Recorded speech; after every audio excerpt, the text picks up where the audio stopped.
Good evening, everyone. A very warm welcome to all of you joining us live today on ICHARS YouTube channel today this evening. I'm Ranjit Kaur, a cognitive hypnotic goal setting coach and a Reiki healer, and I'll be your host for today's session. Today, we are exploring a topic that is very deeply relevant yet misunderstood. The name of the topic is trauma and the subconscious mind. That's healing without re traumatization. Many people associate trauma healing with revealing painful memories, emotional overwhelm, or even intense catharsis. But is that the way necessary? Can healing occurs in a way that is safe, respectful, and non-invasive to the mind and to the emotions? This is exactly what we aim to understand and unpack today.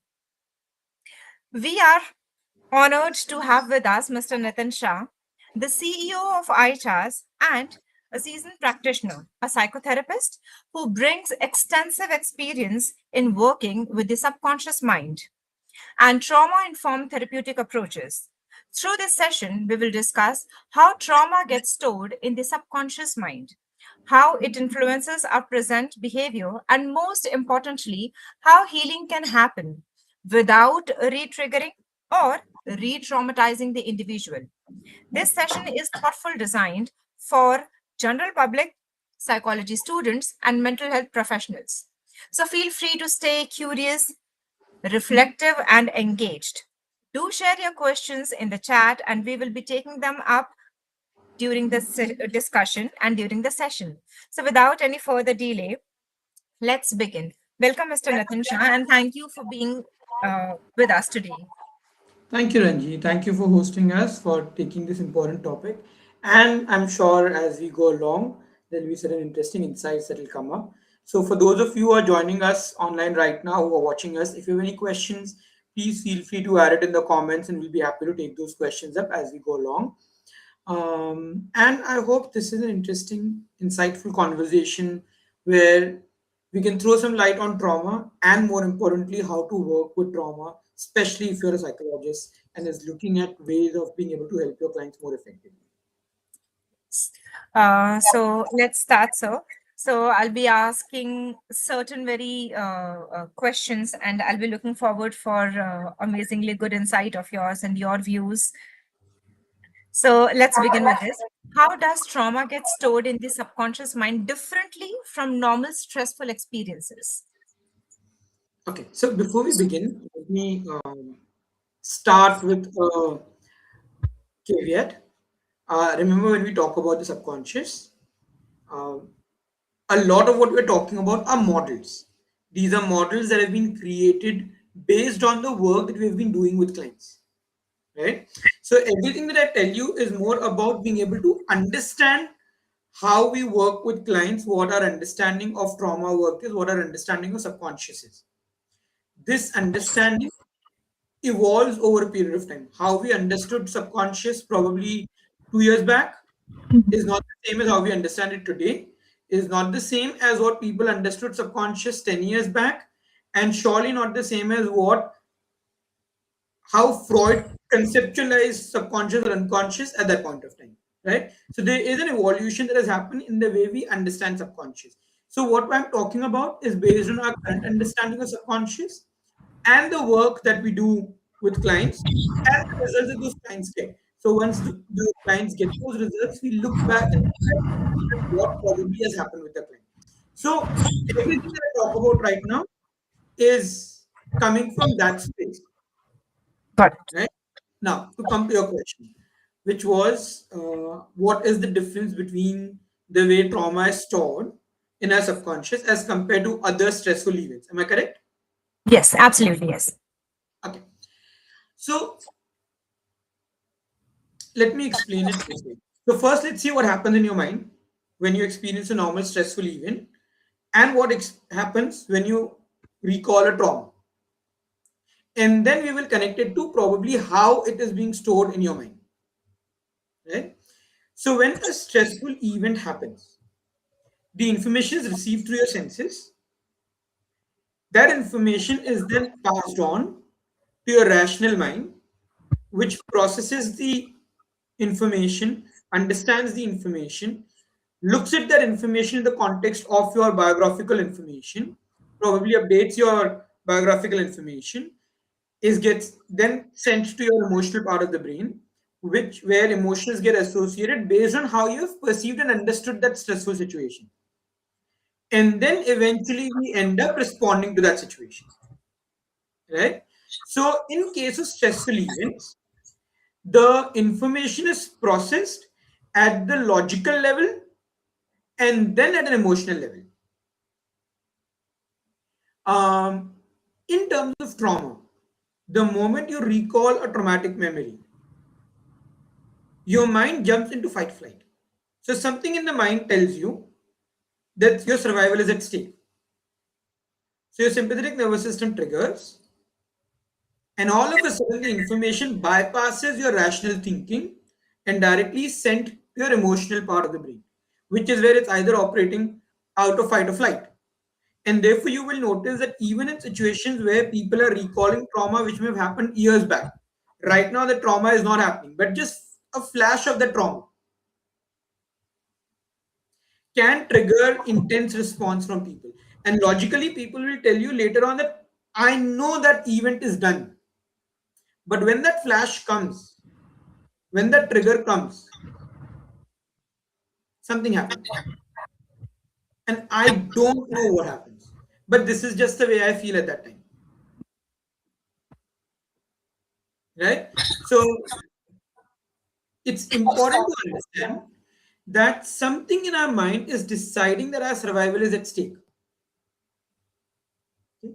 So now how I understand how the information probably was stored. So as far as um, okay, so when you are storing information in computers, right?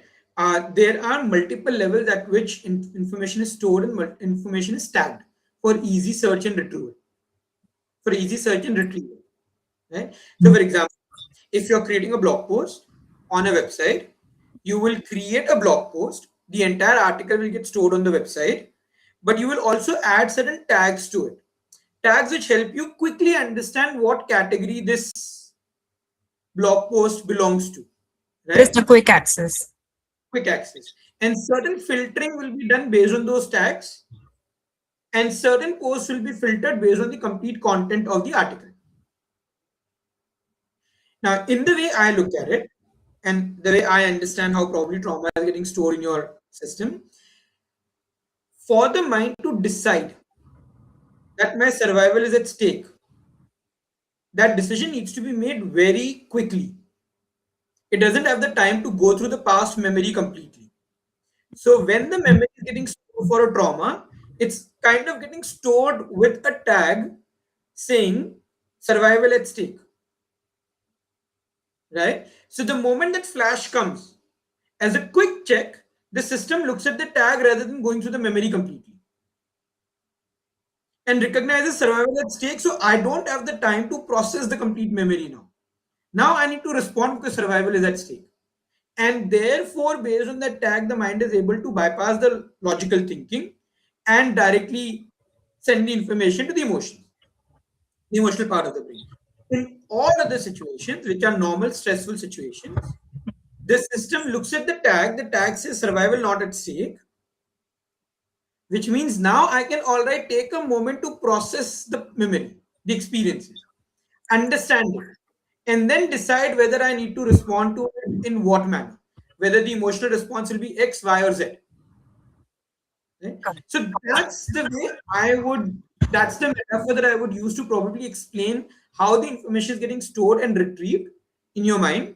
And why there is a difference between me recalling a normal stressful event and me recalling a traumatic memory. There are a couple of questions or pointers in the chat also, so I'll just take that up as we go along. Um, Auroreb1695 has mentioned that are we talking about the amygdala? The answer is yes. Does the trauma flashback get rewritten over a period of time? Rewritten over a period of time? If you're using certain process, the answer is yes. But generally, because of that information bypassing the conscious thinking. We are almost operating on a pattern. The pattern is the flash comes, the emotion surfaces, and therefore the agency that the client has to be able to manage their emotional response when the flash comes is highly restricted. Unless generally they go through a process or another life altering event happens because of which their mind is able to reprocess memory. So, is it possible to reprocess memory? The answer is yes. But generally, there are interventions that you need to do, and it doesn't happen automatically, right? Exceptions exist. There is also Bhanumati ji was mentioned. Good evening, Bhanumati ji. Shweta has said hello. So hello. I hope all of you, while we are having these conversations, will add additional questions, additional comments about how you are finding this conversation, and if there's anything that you would like to ask us. Uh, Ranjit, does that clarify your question? Absolutely, yes, yes. That was very beautifully explained with the help of that examples. I believe examples makes people understand in a better way. Thank you so much for that. So I would like to go ahead with our next question. Why does consciously recalling traumatic memories sometimes lead to re-traumatization? I believe that is again answered in your earlier way, the way you explained that. So But I would still take a moment to explain this slightly differently. Can you just complete the question first so that I can? yeah, so I'll just entirely rephrase the question. Why does consciously recalling traumatic memories sometimes lead to re-traumatization instead of healing? Okay. So let's first understand in the context of trauma what healing means, right? And then we circle back and we look at why there is a risk of re-traumatizing when you're trying to recall a traumatic memory. So when trauma happens, there are a few things that are happening in our system. There's an experience that I've gone through.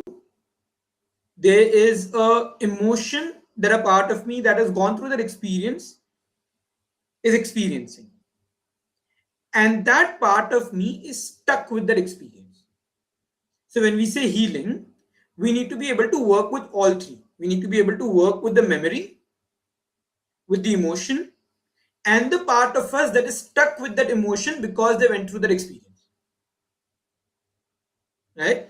Now, in order for you to be able to reprocess the memory or the experience, you can't reprocess the experience if you're currently traumatized. You need to be able to observe that event from a distance so that you are no longer as affected by it. Your mind is able to create distance between you and the memory, and hence, because of that distance, it is able to relook at that memory, have a different perception about that memory, or can get desensitized by that memory. So, me being in an object where I can explore the memory is an extremely important component of trauma healing, of reprocessing that memory. The problem with trauma primarily is that the moment the traumatic memory flashes in my mind, I'm back in the memory re experiencing the emotion. So the chances of me being able to objectively observe that memory and reprocess it is highly unlikely. Objective processing would mean that it's being passed through my rational mind. But like I said, the information, because of the way it is stored and triggered and retrieved, the information comes up and directly gets sent to the emotional part. So the chances of me being able to reprocess the memory consciously or rationally is highly restricted. Um, and this is the reason why when you ask people to consciously recall the memory, while the flash comes, their ability to process it consciously is limited, rationally is limited, and hence the emotion gets triggered, which has a tendency or a potential to re-traumatize the client again.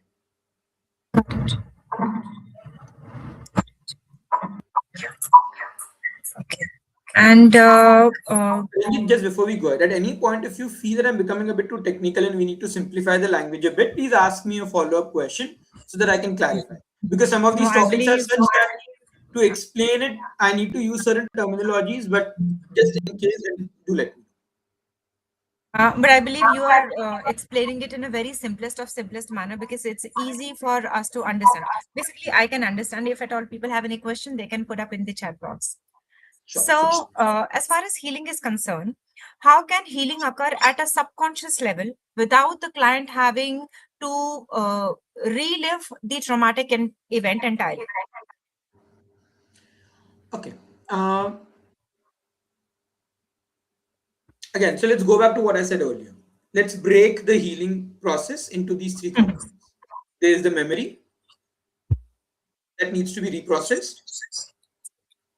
There is the part of me that experienced that memory and the emotion that it is stuck with. Right? Now, when we are talking about trauma healing, if I want to reprocess the memory, then I can't be reliving it. There's a difference between observing the memory and reliving the memory. A good way of understanding this is if you're acting in a show, or let's for a moment take this further away. Let's say you went through a breakup. While you're having a breakup, you're experiencing that breakup, right? Yeah. The intensity of emotion that you have is far greater. But while you went through the breakup, if someone recorded the entire scene and a few years later you see the recording of that scene again, it may still make you feel sad. But would the intensity of sadness be exactly the same as it was when you were experiencing that event? The answer is no, unless you end up start reliving it again when you're watching that video, right? So there's a difference between reliving a memory and recalling a memory from a distance. In order to help people reprocess memory, we would want them to recall the memory where required, right? But they are learning to recall the memory in a disassociated state. In fact, in trauma work, we use double disassociation. So, what is the double disassociation? In the example that I gave, you were going through a breakup and you are experiencing the breakup right now. Association. You see a recording of the time when you went through a breakup. Disassociation. Now, when you were watching the recording of that breakup, someone records that scene where you are sitting and watching a recording of that particular scene. Okay? And then later on, you watch that recorded version of you watching a recorded version of the past experience. This is double disassociation. Basically, The creating that distance. correct. So you're creating that distance to ensure that the person who had earlier gone through the trauma is able to create more and more distance between them and the flashes and the memory. And Okay. they're outside that memory. So that lowers the intensity of the emotions. So that lowers the intensity of the emotion, which is one. Second, that creates distance between them and the memory. So they are no longer reliving it, which means now they can rationally process the memory. And third, while they're disassociated, we can also use certain anchors to ensure that they feel that they're completely safe, that they're in a highly empowered, resourceful state.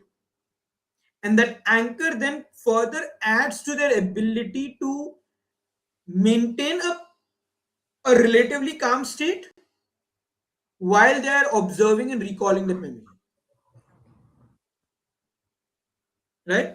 Now, while I've answered it till here, you will have to ask me the question again. I think I've lost track of the question so that I can complete it. That's absolutely fine. How can healing occur at subconscious level without the client having to relive the traumatic event? Perfect. Now, so here what we have done is we are helping the client recall the event, but they are recalling it from a distance in a double dissociative state while they are maintaining a highly resourceful state.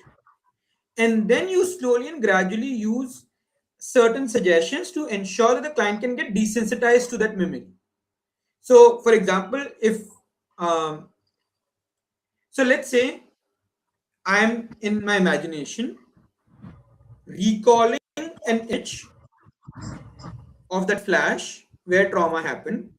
I'm here, I pin the image over here. It's almost as if there is a is a wall on which I have pinned the image. So there's a distance between me and image. Now I float out of the body. I am looking at myself, looking at that image. So double disassociation.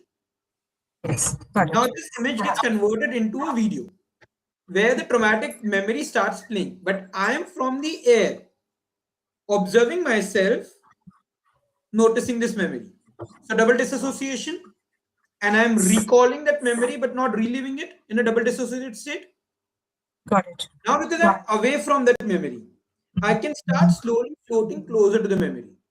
And then wherever I feel uncomfortable, I can float back. So I'm systematically desensitizing the client's ability to observe the memory and go closer and closer to the memory till the client reaches a place where they are standing right next to the memory. They are able to witness the memory without getting emotionally triggered by it. Now, once this happens, your mind learns that, all right, when this flash comes, my survival is not at stake. So we have helped the mind reprocess the memory without reliving it. Got it. And then you can continue forward with inner child integration. With releasing these stored emotions, you can give them balloons. There are multiple cathartic processes that you can do with that younger version of the client. And then eventually release those emotions, replace them with more appropriate emotions, and integrate that part of the client that was stuck with the trauma, with the client's part growing up to their current age. So you work with all of this. You have worked with reprocessing of memory. You have worked with release of emotions, and you have not just released the emotions, you have actually replaced that emotions. Right? And then finally, you have also worked with inner child integration, where the part of you that was stuck earlier has been reintegrated. And then you can do future pacing. So you can actually, in the imaginary state, help the client recall those triggers where earlier they would be bothered, where the traumatic memory would surface and the client would re-experience the trauma, and see whether their ability to handle those triggers is far better now. Are they still getting into that flash and the reliving experience, or are they able to observe that from a distance? This also helps you test whether the client's ability to manage those traumatic triggers are better or not. Now, this is one part of it where the client remembers the flashes. But when we talk about trauma, PTSD is not the only kind of trauma, right? There are also places where clients have experienced trauma and the memories are repressed. The client doesn't even know that they have a memory where they experienced trauma. And yet, that repressed memory is influencing the client and the client's life. Now, in this case, to understand what happens, if you watched if you watched Harry Potter or any of these movies where there are magical characters and magical creatures, many of them have what we call as an invisibility clock, where people have this gown, this clock that they can wear because of which they become invisible and others are not able to see them. Repressed memory is a memory like that. It's there, but we are not able to see What? that. Correct. So the memory is there, but we are not able to see it, We are not which aware. means we are not aware of it, but the memory is still influencing us. So in Harry Potter, when Harry Potter was using the invisibility clock, others may not be able to see him, but under the clock, he still manipulated a lot of things that were happening around him. The same happens with the memory, that the memory is unseen, it's hidden, but it's still influencing us at our emotional and behavioral and thought level. Right? Now, in this case, when you're working with memories, when you're working with trauma, sometimes the clients may not necessarily need to recall the memory, because when you work with a child, like I said, there was a memory that is hidden now. There's a child that is stuck with that emotion, and there's the emotion. So, because the memory is already hidden and the client is not aware of it, you can directly work with the child, help the child release the emotions, learn from their experience, replace the emotions, and see if the client's response to the trigger changes. In this case, they may not even have to recall the memory, but that's because originally the memory was hidden. And then finally, in some cases, the memory may be repressed. During the process, the memory may resurface. The client recalls the memory. We work with the memory. We work with the release and the integration and the reprocessing and all of this. And then eventually, one of two things may happen. The client may not even remember the trauma, or the memory because it's repressed again. But it's repressed minus the emotional discomfort that was stored earlier because we have released that, right? Or in some cases, the client may recall the memory, but they will no longer be affected by it because you have effectively helped the client reprocess that memory. All of this becomes a part of the trauma work, right? There are a few questions again in the chat box. Okay, so what I'll do is complete your questions first. If these questions are not answered, then I'll come back and answer these questions again. Sure. Sure. So basically, there are processes available wherein we can work with repressed memories as well as people when they are aware of their trauma. Even then, we can work with them. Okay.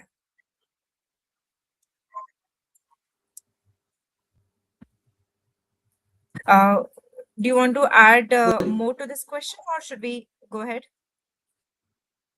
No, I think this explains how people are able to work with trauma Subconscious. without necessarily having to relive it and at times even recalling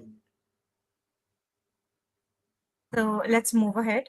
What role does emotional safety plays when working with this trauma and the subconscious mind? Emotional safety. Sorry, can you repeat that again? Sure. What role does emotional safety plays when working with trauma and the subconscious mind? Okay. So generally, the subconscious prioritizes safety over healing.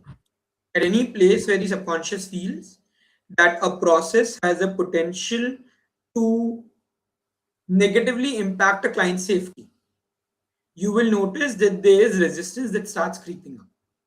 And this is one of the reasons why many therapists will tell you that at times working with traumatic clients who have experienced trauma brings up a lot of resistance from the client.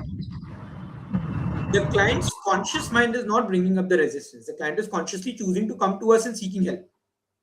It's the client's unconscious that is, in this case, creating resistance, but it's creating resistance because the unconscious doesn't feel confident enough that you have created an environment where the client is safe, right? So if you want the client's unconscious or subconscious to support you in exploring the trauma, in reprocessing it, the mind needs to first recognize that you have created the safety net required for the client. Safe And in space. our case, that's what the double disassociation plus anchoring a highly resourceful state plus having certain conversations in place so that you can distract the client where required is necessary, right? Unless the unconscious feels safe, at every stage you will have more and more resistance coming up.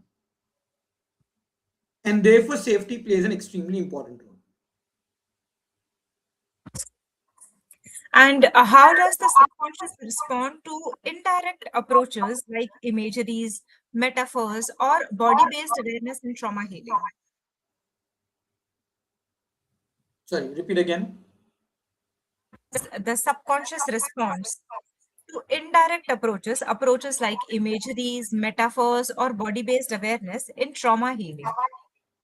See, it's not about subconscious's response to these. It's about how you're utilizing them. For example, when you say imagery, if I tell a client, close your eyes and imagine yourself um, in the situation where you experience the trauma, it is still imagery, Yes. but it's imagery in an associated state. This will re-traumatize the client. When I tell a client, you will notice yourself sitting in a projector room, looking at yourself sitting on a in a theater, looking at yourself on the screen, and on the screen you notice that event or that memory that flashes in your mind, and you are comfortably sitting in the projector room, noticing yourself sitting comfortably in the chair, noticing yourself on the screen. Now, I'm still using imagery, but the imagery is created in a way that there is a safety net in place. There is double disassociation in place, right? So it's not really as much about whether you're using imagery or you're using metaphors or you're using body-based processes. It's how you're utilizing them.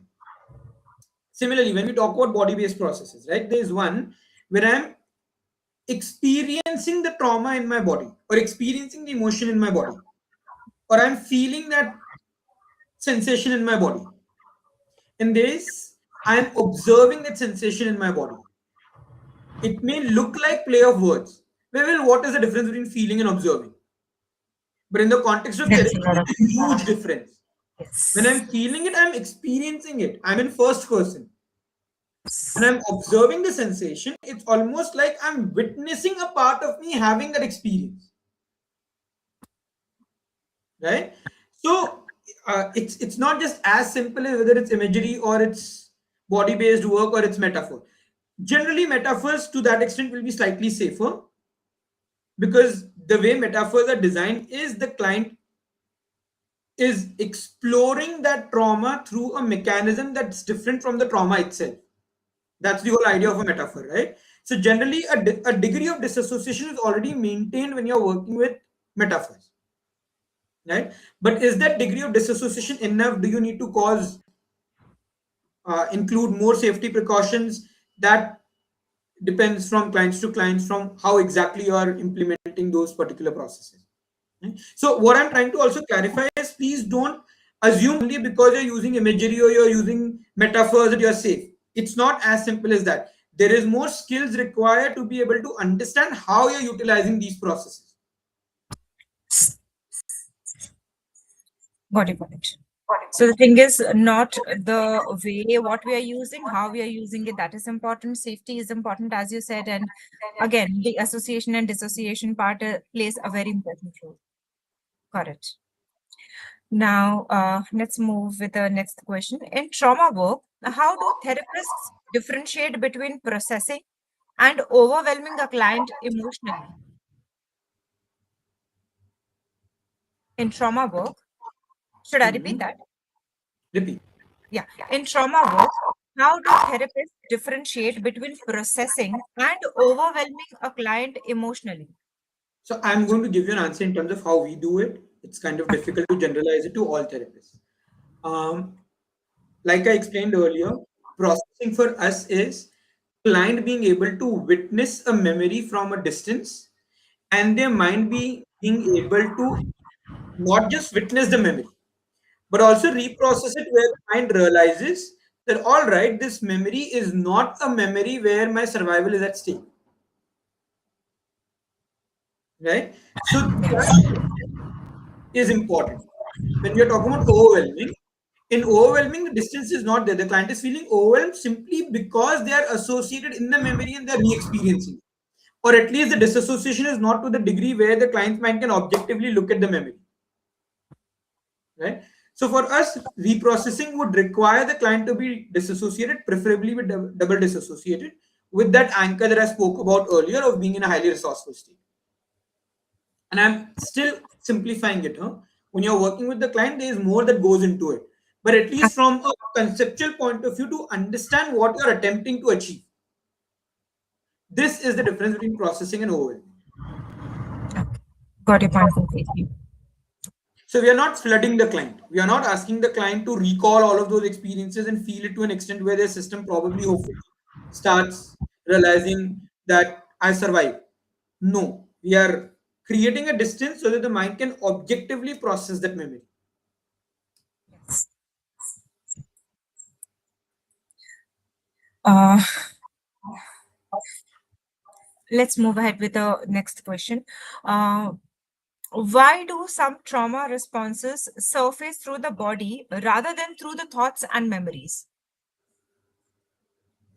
So, like I mentioned earlier, right? Um, there are three components to trauma. I'm just repeating this again for connecting it to the answer. There's the memory, there's the part of you that experience the memory, and there's the emotion. Now, many a times, emotions, when you experience them and they don't get an outlet, they get stored in the body. Now, when the memory is stored in the body, and if the client consciously does not remember the event, repressed memory, right? So the memory is repressed, and hence the client doesn't have an imagery or a thought that is popping up as a result of that. But the emotion is stored in the body. So when the trigger surfaces, the trigger is able to tap into the body sensations directly. And as a result, I experience things in my body, but I don't have a background imagery to help me understand why am I experiencing it. Is it always for the repressed memory? Repressed memory will be the most common case, but there will be other memories which you may not necessarily call as repressed, but over a period of time they've got faded. I don't remember those Fade away. memories Yeah. completely, right? So there can be other components to it, but basically what's happening is the mind is not able to tap into the memory part of it, but the emotions that are stored in the body, Rather than stored away. Got it. it's Got it. able to tap into that directly. Also, traditionally, it is understood that the mind experiences the trigger, the information, then goes into the, then we have certain thoughts and imagery, and the thoughts and imagery then creates our emotions, right? But that's not necessarily true. Um, all of these are interconnected. So while there's a trigger, there's a thought or a memory, and there is an emotion, it's not necessary that one has to have a thought before they can have an emotion. At times, like we spoke earlier, the trigger is able to bypass those thought processes and tap into the emotions directly. Now, in this case, because the emotions are stored in the body, you experience those sensations in the body.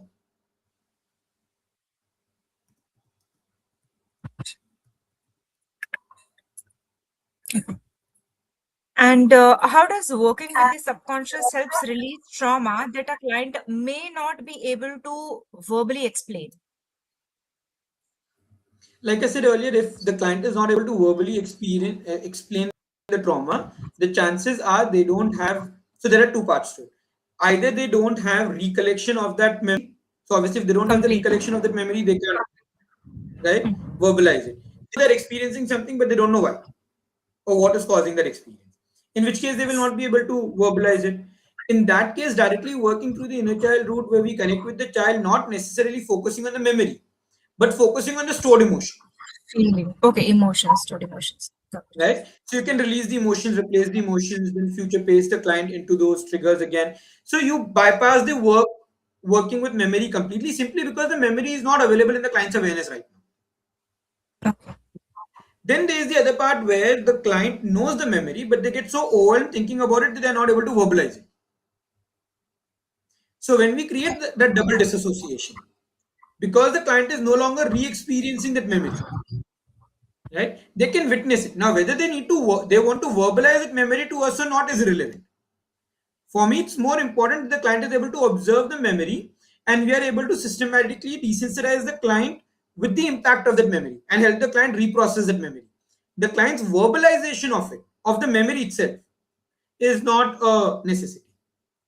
Okay, in either cases, it's like can be irrelevant, but we will be still able to work with the client and to overcome all those images. Correct. So that choice, whether the client wants to verbalize the traumatic experience or not, even when they are disassociated and when they are exploring it through a disassociated state, Yes. right, is the client's choice. There may be certain traumas that the clients have experienced which the client doesn't want to verbalize because it's some kind of a secret which they're not comfortable sharing.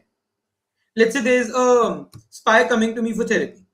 Spies can have trauma, Yes. Yes. but they can't disclose certain informations to you, right? So what? Can't spies go through therapy? No, they They can. can definitely. You just need processes where they can process those information in their mind without them having to verbalize them to you. This is very beautiful. And this is very powerful. Like, even if I'm not able to verbalize, still there are certain processes wherein I will be able to get help and get overcome all these things. So, uh, okay, fine. So, what are some common signs that trauma is being resolved subconsciously, even if the client is not consciously aware of the changes yet? So it's unlikely that the client is not aware of the changes yet. And I'm not sure why am I trying to resolve a trauma in a way in which the client is not aware of the changes. See, when a client comes to me for therapy, for any therapy, trauma being one of them, there are very observable challenges that the client is facing in their day-to-day life. And that is what has brought them to me. They actually don't care about whether the problem is X, Y, or Z. They don't care about what label you give to the problem. They don't even care about where is the problem coming from. What they're interested in is that problem is impacting my life today, right? If I was living a very happy life today, Where would I come to you? even if I've gone through trauma in the past, if that trauma is not impacting my life today at all, to an extent where I don't remember it, I don't recall it, I don't see flashes of it, it has no bearing on the way I'm experiencing my life, my health, I have no reasons to go and visit a therapist. I don't even know whether I need to go to a therapist right now or not. So if the client is coming to me, they're coming to me because there are observable indicators in their life which tell them there's something wrong. What would those indicators be? There will be certain triggers where they're experiencing emotions that they would not like to. There is the intensity of the emotion, there is the frequency of those emotions.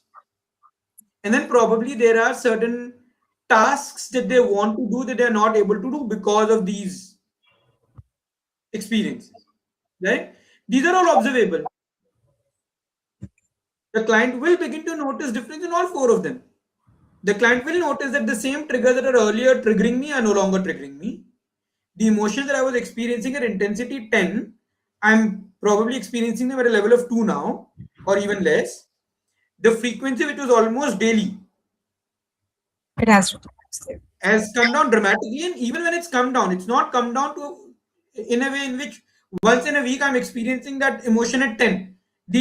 It's the frequency and the intensity both that have come down dramatically. And the task that I was not able to do, I'm now able to do it. So there are Right? observable things like observable triggers and all those things. So there will be observable changes, So in obviously. therapy, this is my general recommendations to all practitioners. While the work that you do is very qualitative, very there's a there's a transformative shift that you're creating in the client's internal world. But that internal world needs to be reflected in what's happening around the client also. Right? So the triggers and the indicators are very observable. And the client will see a difference over there. Well, if you help the client go through a trauma resolution process and after 2 weeks the client comes back and tells you, I have had the experience of, I have had the same problems at the same intensity, at the same frequency, and I have not been able to do the same task that I was not able to do earlier. Then there is no point of this therapy. Got it. Okay.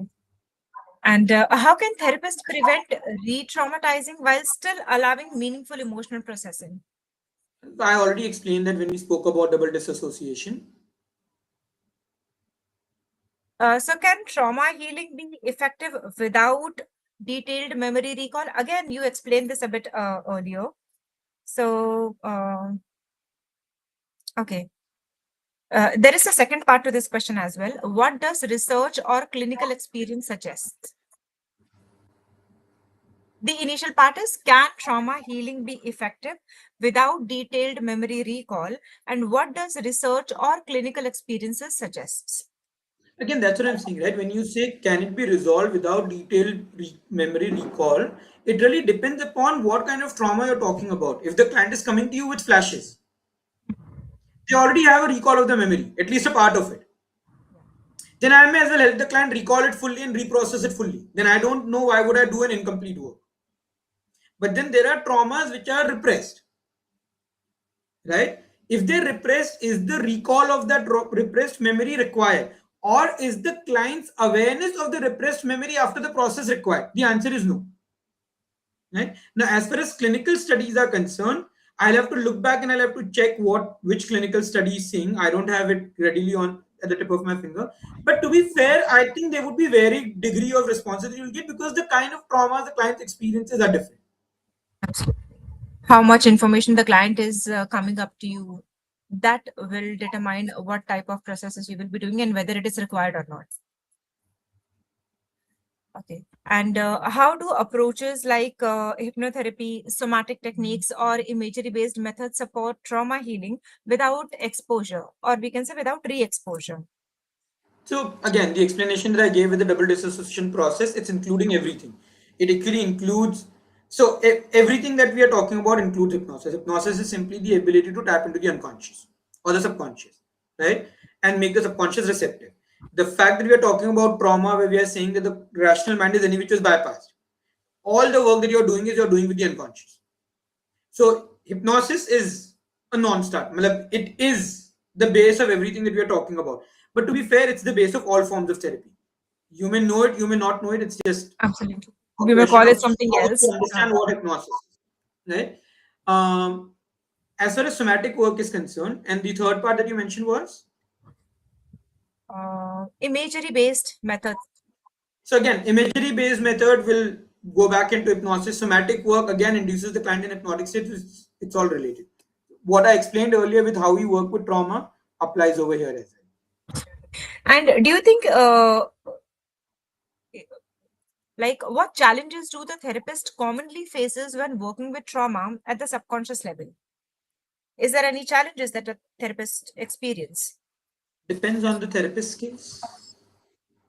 So, Okay, but see, for simplicity, I broke the entire trauma work in those components, right? yeah, Memory, paths emotions, and and the emotions. part of you that experience that memory is stuck with the emotion. Now, you need to be able to work with all three of them. Sadly, most therapists don't have tools to be able to work with all three of them. They focus on working with one or two of them. And even when they're trying to work with three of them, all three of them, they don't really know how to go about it. So there's a lot of trial and error that gets incorporated, which both frustrates the client and the therapist, right? So what challenges they will face really depends upon the kind of modalities, the kind of approaches they're following, and the kind of training they have gone through.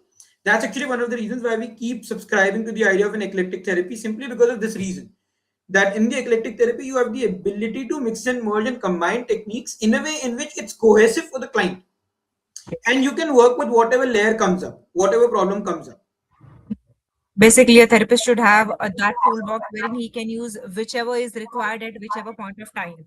Correct. And can integrate them, create new processes out of them, because it's not, when you're working with clients, it's not as straightforward as the client came and told me about a problem. Based on the problem, I decided technique X, and we were able to do that technique X from beginning to end without any place where a client struggled, It cannot be a structured mathematical formula. Apply this formula, and you will get the result. which will work with every client. So you need to have a more flexible approach available with you. And that's what an eclectic approach, or let's say the cognitive hypnotic psychotherapy approach, gives you. So the freedom of using different tools, uh, relatively combining all together in at any given point of time. Yes. Okay. Are subconscious trauma healing approaches subtle for all individuals, or are there situations wherein they should be avoided? Again, so I'm not sure what you mean by avoided. If someone is experiencing a trauma and their life is getting intensely negatively affected by the trauma, as long as they're in a position to be able to have a conversation with you and understand you, and they are willing to go through the process, I don't see a reason why you will not use a process. Right? Now, obviously they need to be in a space where they can sit and talk to you about it. So let's say someone has hallucinations. While they're having hallucinations, you will not be able to do any of this work. Then they probably need to go to a psychiatrist first, take the medications that are required so that they can stabilize, and then you can continue working with whatever trauma work you need to do under the guidance and supervision of the psychiatrist. Right? So places where the client is not in a mental or an emotional state to be able to be in touch with reality while having a conversation with you, then other things are required. In all other cases, you would want to, if the client is willing to seek help and they want to resolve those issues, I'm not sure why would you not work with them. It's only under certain medical conditions. Certain medical psychiatric conditions that you will, but there also it's not that you don't work with them, it's just that it's delayed work. There's something else that needs to be done with them first so that they can stabilize and then you can work with them. Got it. Okay. And for psychology students and early professional, what ethical considerations are crucial when working with trauma and the subconscious mind? If you don't know how to work with trauma, please don't work with it. Get trained properly, have people who you can go back to, ask questions, clarify what process you're planning to use with the client, uh, whether the process is okay, are there any other safeguards that are required for the process. If you're starting afresh, those are bare minimum and you need to do it, right? That's actually one of the reasons why we keep telling students that when you're enrolling for a program which teaches you to work with clients, don't attend a program where it's only about the program. No matter how great the program is, you will need after workshop support. And if your institute, if your trainer is not willing or capable of providing you that, Yes, then correct. there will be challenges that you will experience. So please look out for courses which provide you that post workshop support and training and so on. I understand some organizations will charge you for it. We don't charge you for it, but all of those are dynamics of how it works, right? But that post workshop support is extremely important. Now we can take certain questions from chat. Okay, so let me Example. just go through them and let me look at each of them one by one.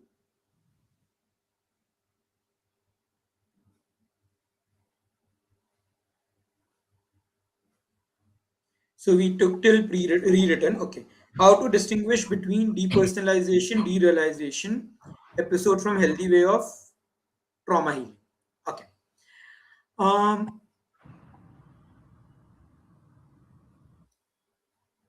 so when we talk about depersonalization is where it's almost like you're witnessing your own body from outside. It's very, I would say it's very, very close to disassociation the way we have explained it right now, right? With some minor changes, but primarily with depersonalization, the person is, they're witnessing themselves, they're observing themselves without actually being themselves.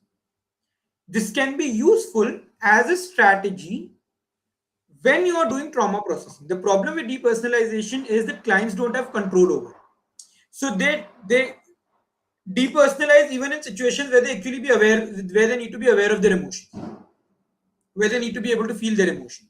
Now, once you do the trauma work and you help the client integrate with that child in them, that part of them which was experiencing those emotions, you can train them and teach them how they can associate in the body and disassociate. That gives them more flexibility and control over how to deal with depersonalization. May take some time, but it it will require you to work with whatever the trauma is, where the client's mind started using depersonalization as a strategy. Derealization, on the other hand, is more of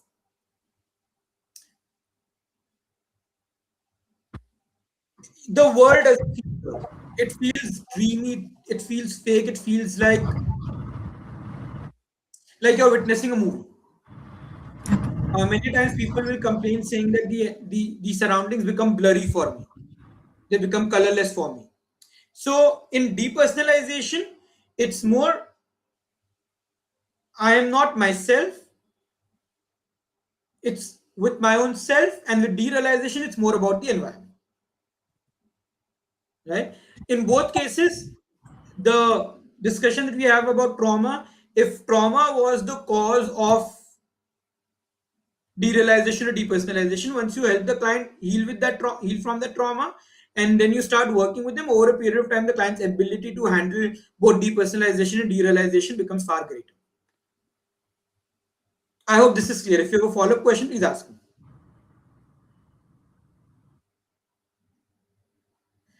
Then the next question is, can desensitization of the traumatic memory lead to self-sabotaging maladaptive behavior?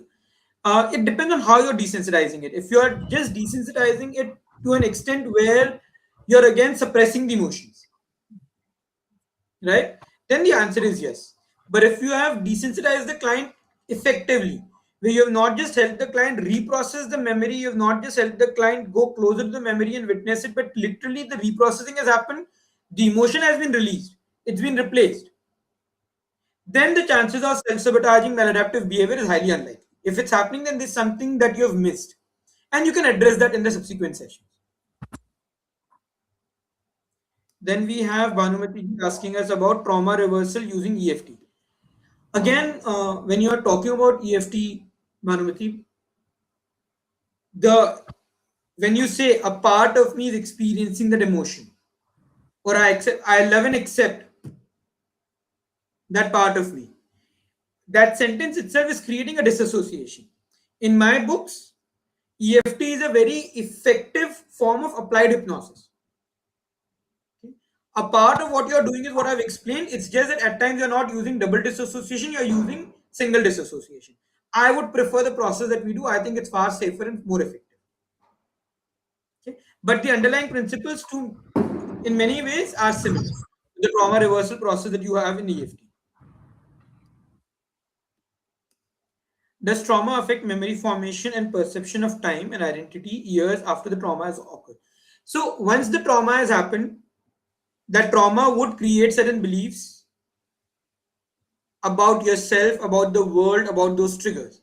And you will continue using those beliefs to make sense of the world around you.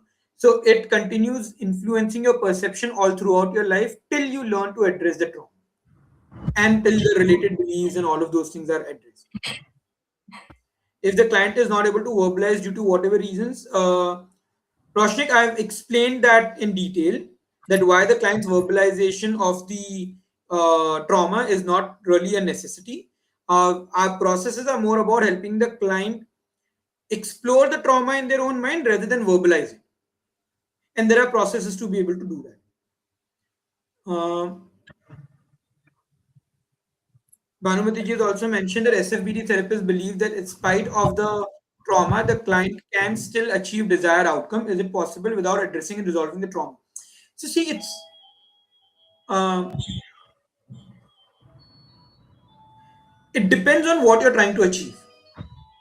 For example, there is a trigger that's triggering the trauma, and I'm not able to do certain tasks. But the trauma will be influencing my life in a more spread out way. It's not just about one task. Can I learn to manage one of those triggers better so that I can continue doing my work? The answer is yes. But is it a long term resolution? The answer is no. The trauma still keeps playing its role in the, like that repressed memory which is hidden. Even if you learn to cope up with the triggers and you're able to go into doing certain tasks, the effort that is required to do the task, the way you experience those triggers, the amount of effort you have to put in to do those tasks, and the tiredness that you experience after you do those tasks, they're still not the same. So I would still recommend addressing that trauma first. Ranjit, just give me one moment. Sorry. Yeah.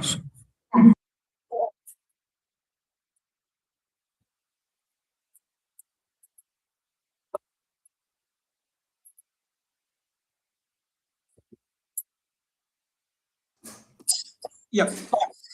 So, We can't see you, can so you yeah, you're so back. can you achieve the task, certain tasks, without addressing the underlying cause of trauma? The answer is yes, but that would still mean that the trauma will keep playing a role in your life in some form or the other.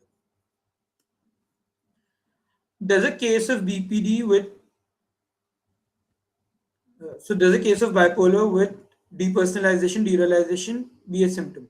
Uh, See, to general a question, I need to understand if the question is, can this happen? The answer is yes.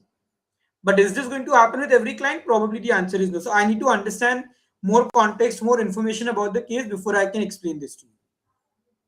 Or are there any other underlying disorders?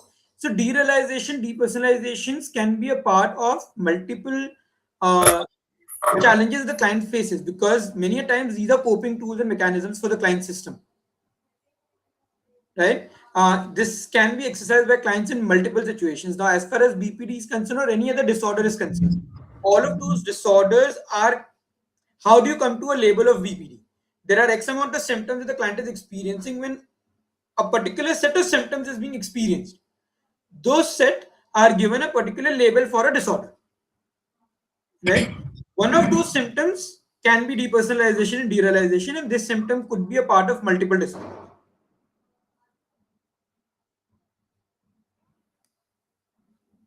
Perfect. So I think with that, we were on the last question. Ranjit, any other last question that you have that you want to ask me, or anyone else who has a question? Even if for those of you who watch this video later on, and if you have a question that you want us to answer, please put it in the questions. Someone from the team will explore it, and during the Friday Lives Q&A, we will take that up and we will address that. So, overall, I have covered all the probable questions that I could ask on this particular topic, and it was very well explained. Thank you so much for that. Thank you, and I hope it made sense. It gives you more clarity about what challenges you can face when you're working with clients who are having trauma, and more importantly, what steps you can take and what precautions you have to put in place. Absolutely. Absolutely.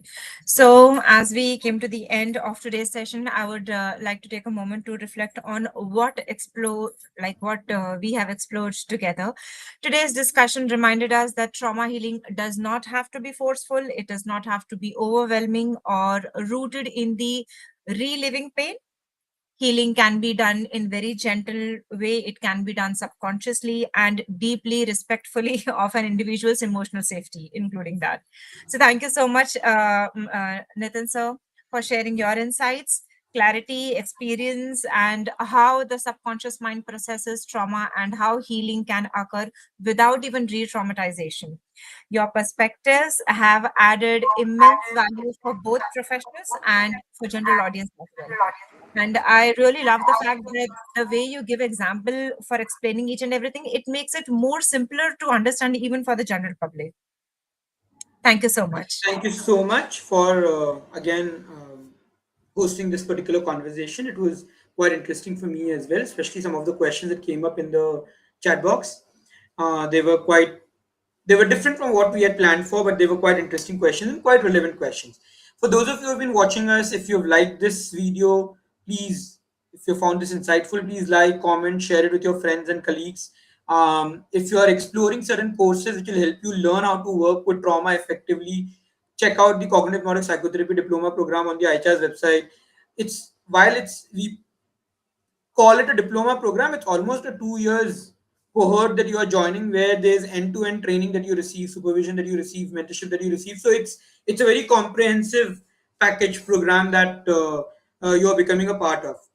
That probably gives me an idea. We need to rebrand it from a course to a cohort, but let's see. We'll see how we go along with that. But my recommendation, if there is one course that you should explore which helps you work with variety of issues in a systematic way, check out the ICHARS Cognitive Hypnotic Psychotherapy Diploma, and I look forward to seeing you in one of the workshops that we have. Yeah. Thank you. Bye bye. Take care. Good And night. I would just like to add on to this, sir. As you say, the one course that you would like to recommend, I would just like to add on to like this is such a course wherein you will be equipped with certain tools that I was talking earlier, wherein you will be able to integrate each and every like multiple tools together, and you will be in a better position to understand and learn where you can use what instead of that mathematical formula कि नहीं ऐसे करोगे तो then only you will be able to get this result. So it's a very eclectic approach wherein we can use multiple tools together and we will be in a better position to understand where we can use what with what So to just for have the context, to help you understand, if you have liked what we have discussed today, this is probably not even the 0.0001% of what the course is about. Right? And what we have discussed is more conceptual, more theoretical right now in the class. All of those techniques that I've explained to you, you will actually practice it with real problems under supervision. You will notice demonstrations of it. So it's a case that's difficult to explain. You can only experience it. That's absolutely. probably the best way I can explain this. Okay.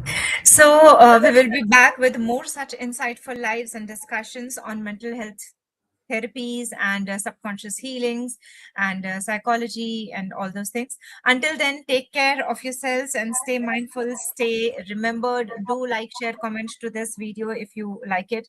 And if at all there are any other follow-up questions, you can still put up in chat box. We can pick it up later on.